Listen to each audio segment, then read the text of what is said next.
Nous allons voir maintenant comment écrire la matrice de passage.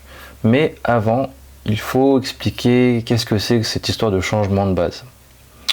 Changer de base, c'est juste tout simplement passer d'une base B à une base B'. Du coup, la matrice aussi va changer. La matrice A, ici, est dans la base B. Mais quand vous allez changer de base, évidemment, la matrice va changer au niveau des coefficients aussi. C'est juste une transformation, il n'y a rien de compliqué. Du coup, on va se demander comment passer de A à A'. Tout simplement en utilisant ce qu'on appelle la matrice de passage. C'est grâce à ça et grâce à une formule qu'on va voir, on pourra passer de A à A' très facilement. Donc comment trouver cette fameuse matrice de passage? Eh bien déjà, on va se donner une base, pour commencer, B et une base B'. Donc je me donne une base B, constituée, on va dire, des vecteurs de la base canonique. C'est le plus simple, c'est le cas le plus courant que vous allez voir. En général, on passe d'une base B à une base B de base canonique à une autre base de vecteurs qu'on va voir. Alors B par exemple, ça pourrait être la base canonique, donc du coup 0, 1, 0, 0, 1. Ça c'est le premier vecteur de la base canonique, ça c'est le deuxième vecteur. Si j'avais été en 3 dimensions, j'aurais eu 1, 0, 0, 0, 1, 0 et 0, 0, 1. Voilà. Mais là, on s'est mis en sur R2, c'est plus simple à gérer pour l'instant. Donc ensuite, je vais me donner une deuxième base de vecteurs, qui sera notre base d'arrivée. Et je vais mettre moins 5, 1, 2, 3. Avec ces deux bases-là, on va pouvoir écrire une matrice de passage qui permet de passer de la base B à B'. Alors, du coup, la matrice de passage, on a notre P. Très simple. Et puis, on va se demander une chose. Alors déjà, voilà, je vais mettre ça. Je mets une notation. Donc là, on met 1, 0. Là, on met 0, 1. Et puis là, on met moins 5, 1. Et 2, 3. Alors, pourquoi cette notation? On va y venir tout de suite.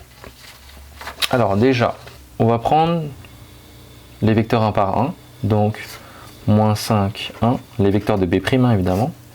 Moins 5, 1, on va le décomposer en deux vecteurs donc de la base canonique. Donc on va se demander c'est combien de fois 1, 0 et c'est combien de fois 0, 1.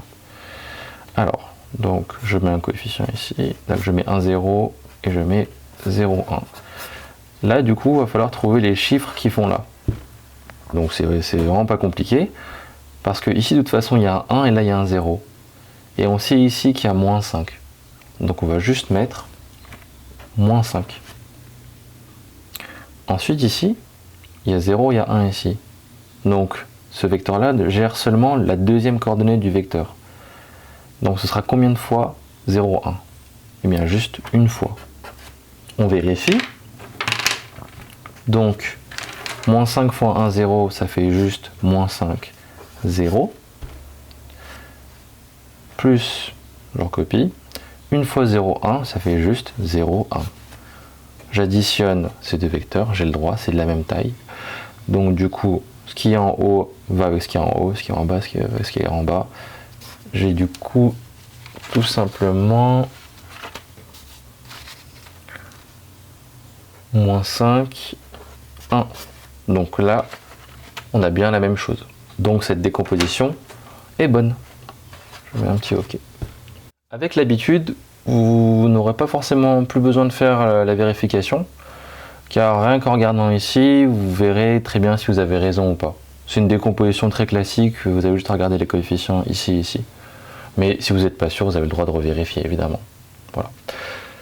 Ensuite, ce qu'on va faire, c'est qu'on va revenir à notre matrice, une fois qu'on a écrit la décomposition qui est ici, et puis on va juste compléter. Alors, du coup, concernant moins 5, 1, parce que c'est le vecteur qu'on a pris, on s'est concentré dessus pour l'instant. Moins 5, 1, c'est moins 5 fois 1, 0. Donc, je cherche où est-ce que ça nous intéresse de mettre 1, 0. Eh bien, c'est ici. C'est moins 5 fois 1, 0. Ensuite, c'est plus 1 fois 0,1, donc plus 1 fois 0,1. Voilà. Ensuite, il nous reste cette partie-là à compléter. Donc il va falloir décomposer le vecteur 2, 3. Donc on va se placer sur la droite. Alors du coup, 2, 3, c'est simplement 2 fois 1, 0, plus 3 fois 0, 1. Voilà. 2 fois 1, 0, plus 3 fois 0, 1. Voilà, et voilà. Et du coup, on va faire la même chose. On va juste recopier. Donc c'est 2 fois 1, 0, plus 3 fois 0, 1. Et voilà, on a obtenu notre matrice de passage qu'on peut lire ici. Vous n'êtes pas forcément obligé de mettre les détails ici, mais c'est pour être sûr. Faites attention, parce que la matrice de passage n'est pas toujours entre cette base-là et une autre base. Ça peut être entre une base un peu plus compliquée, avec des trucs genre 2, 3, 4, 5, vers une autre base. Et il faudra quand même faire la même technique. Cette technique marche tout le temps, cette technique de décomposition. Surtout quand vous avez une base un petit peu spéciale. Voilà. Mais généralement, vous serez interrogé sur la base canonique. On va quand même faire un cas où on va quand même faire un cas de matrice de passage un peu plus complexe, juste au cas où en fait.